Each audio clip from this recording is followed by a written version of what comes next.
namni jala jiru nama Mubaarak bobaa Mubaarak jala ba'ee Mubaarak wajjin nyaatee wajjin dhugee bobaa Mubaarak jala jiru mucaa kana duuba jira. Mucaa kana duuba jira. Maaliif achan ture achi jalan ture jechuudha waan godhu dhabnaanani yaadannoodhaan sheeritti godhee yaadannoodhaan barreessee koottumee waatu jira jedhee yaadannoo sheeritti godhee barreessee fi yaadannoon dhufe. Yaadannoon dhufnaan yaadannoon hin galee anas nagalchee sanyiin isin dhufee hin galee namni biraas gale nama maqaa dha'uun agasmarallee barbaachisaa sanatti fakkaatu. Kanaafi dubbiin kana bichaa miti kun yaa ba'u dubbiin biraallee hin jira jedhee nama duuba mucaa kana utubutu jira. Namni sun immoo nama harka Mubaarak nyaate nama Mubaarak bobaa Mubaarak jala jirutu waan kana fidi. Kanaaf kan ol ba'e kiyyaa tokkicha malee dudda kiyyaa duuba nama hedduutu jira. Namumti bobaa Mubaarak jala jiru jechuudha. Kana Oromoonis ta'e Mubaarakis waan akkana kana beekachuu qabu. Malee lafaa ka'ee mucaan kun wanta dubbatee miti. Kuni haa ba'u kanaan duubas kan jirutu jira wanta jedhamee jira. Yoo biqilaan achi jala jirti waan kana dhaga'uu dandeessi. Kanaafi dubbiin kun waan tokko qofa qabatee hin dhufne waan biraas of duuba akka qabu waan achirraa hubadhetu jira waan achirratti dubbatamee jiras. Kanaaf waa qaba dubbichi kun. Namoonni yeroo san achi jirtan na taazabuu dandeessu. Kanaafuu yeroo tokko warroonni foloo xixiqqaas qabanii yaada gaarii qabu yookaan immoo waan namni jedhu san ni dhaga'u ni argu. Warroota namni tokko nagalchaa wasiniin jedhe waanuma isinii toluuf malee waa isiniif hammaatu fi miti. Mubaaraki namni Mubaarakiif morma isaa hin kennitu jedhamee osoo gaafatame dursaan morma Mubaarak kennuu nan danda'a. Maaliif wanti inni godhe wanti inni hojjete ani sekendii takka erga dhaladhee nama tokkoof hanga Mubaarak hojjete nama tokkoof waa godhee hin beeku.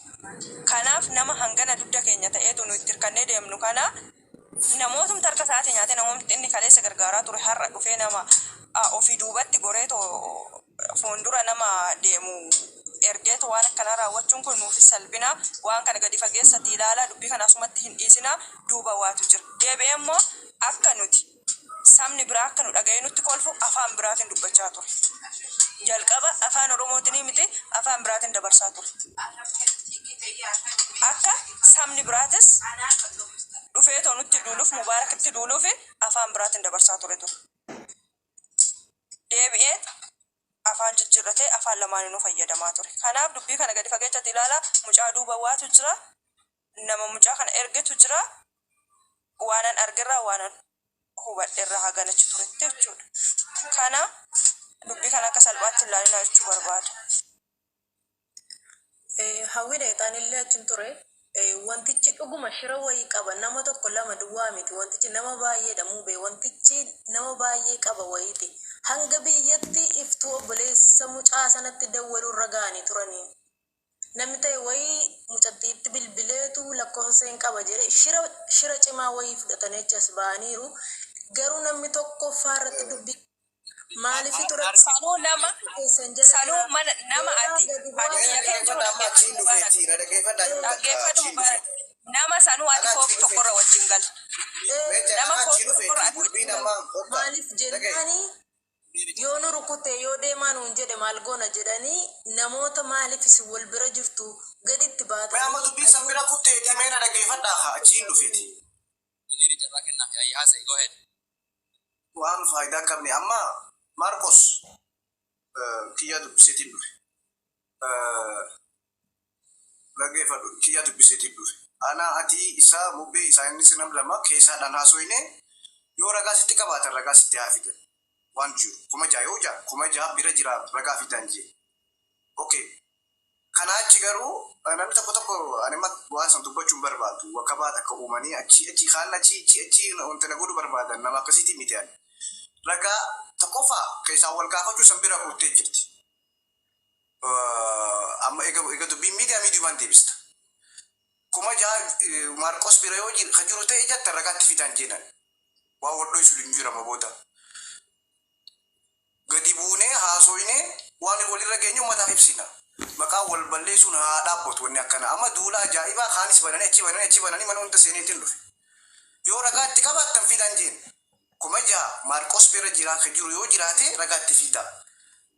Yoo ajandaa barbaaddan yoo jibbinsa biraa irraa qabaattan malee footoo achirra kaayanii waan kanaa miti. Garuu atis qulqulleessuu qabda waan siidhamu tokko. Wanni siidhamu kiyyaan haa jee jira bilbila keenaa ergi gurubii hiine waan sirratti qaban amma ajandaa hin barbaachisu asirratti. Keessaan xumurree uummataadhaaf unu hanqana guurame hanqana biraafe hanqana kanneen hanqasuma xumurame. Namni dhuunfaadhaan wal barbaadu dhufee si haa barbaadu namni dhuunfaadhaan wal mubee barbaadu dhufee haa barbaadu. Ajandaa kanaan wal arrabsuu wal xiqqeessuu abatanii fudhadhu waan. Ana feetannaa arrabsaa rakkoo qabu. Munire. Ajandaan naa gadeera. Ajandaani gurbaa miskiina kan amma wal dhaggeeffataa jira. Waraabeeras. Maarqos inni jedhi qabanii jiran maal yeroo jarri na jibbanu mubaarakii maaloo illee haadha kiyya arrabsanu warri immoo kiyyaan immoo maal jedha namumti raggatamuu qabu Maarqos jedha dide. Maarqos waan inni ciniina mee qabeef nan beeka mana kootti ciniina qabee beekame. Mana kootti mucaa sappoortii na godhaa ciniina mee qabame. Allahu akbar. Maarqos dhibba jira tokko. Ilaamee warra kayroo keessa taa'ee xulxul jedhee haadha kiyya arrabsu abbaa kiyya arrabsu. Eeyyama nama tokko hin gaafadhan. Ani kayroon jira jarri kayroo jiru. Calluma jedha. Baga kayroo kaate baga Saawudii bakka biraan ta'e. Hagam deemsisaa hagam nu deemsisaa. Ani amma mana cufadhee bakka hin deemu qaba. Biyya seera jiru keessa jirra waraabeera. Miidiyaa kana irratti nama tokko suuraa koo mootu fayyadamanii gaariidha. Suuraa kiyya mootu gad deebisanii yookiin fayyadamanii gaariidha. Rakkoo qofa sagalee nama kanaanuu biyya seerri jiru jirra waan ta'eef seeraa wal irraa isaa banna.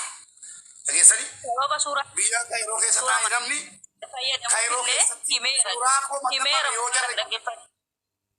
himeera sababa suuraa kee fayyadamuu dhiisee Maarqos fayyada. Suuraa koo kan inni fayyadame namni kaaftanii jirtan maallaqaan sirraa bitaa. Mana kiyyaa keessatti suuraa koo gaddeeffamee inni na arrabsaa ture. Yoo qabaattan maallaqaan sirraa bitaa. Tokko maqaadhuma kootiin immoo isa kana waa hundaa sanatti dubbataniire inni tasassabalan isaa awwaraarannaa. Yamaan nama warra addaa kayroo keessatti an miidiyaa irratti adda addan nan gammadaadha inumaayyuu maaliif gadi baanii kaftiiree tola arguu dandeenya kayroo keessa rakkoo qabu haadha koo arrafamteef abbaa koo arrabsameef rakkoo qabaatina Maarqos sitti nagaamin duulli banamee hamaan jiru sirratti gara kiyyaati maaliif akka baname immoo beektaa Maarqos lubbiinuma waa'ee Oromoo as keessatti ati dhiyoo kana namaan walitti buutee sitti bitamani. Dhageessa maallaqaan sitti bitamani. Kanaaf inaarini sitti nagaahamini. Oromoo fana jedhe ragaa tokko yoo jarri kuma ja'a maqaa Maarqosii walitti qabame fidani anatu kafala.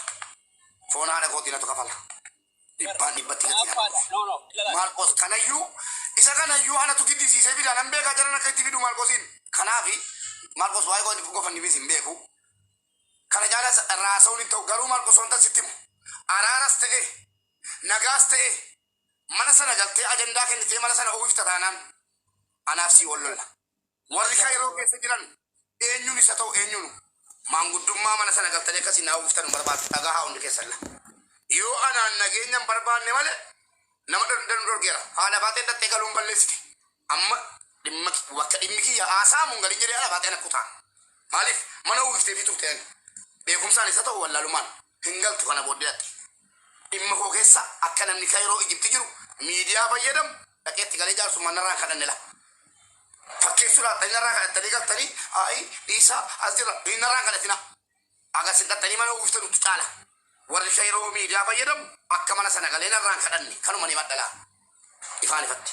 Ay galatoon mubee waan amma Narraan kadhachuudhaan qabdanii mana uwwisinaa fi anatu ofirraa buusa nan tuqame namni kayroo jiru dhiirri kayroo jiru akkamitti kayroo keessa taa'e haadhasaa abbaasaa midira bidaataa maal dhageesse kabajan namaa qabaa malee haadha kee deddeebisee amma akaakuu bedriikisitti maa hunda kee garuu kabajaa nama danfuu as jala jira waan ta'eef inaasa'u dhiirri aannan laayini kana kuttee gadi boonan danda'a dhiirri kanaatti namatti dhufee nama qaba mana koo namni wallaalee hin jiru dhageessanii mana koo namni wallaalee hin jiru kijiba afuufaadha kanaaf kabajannaa Mubee ka'umsa dubbittee siyyuu galteetti bara.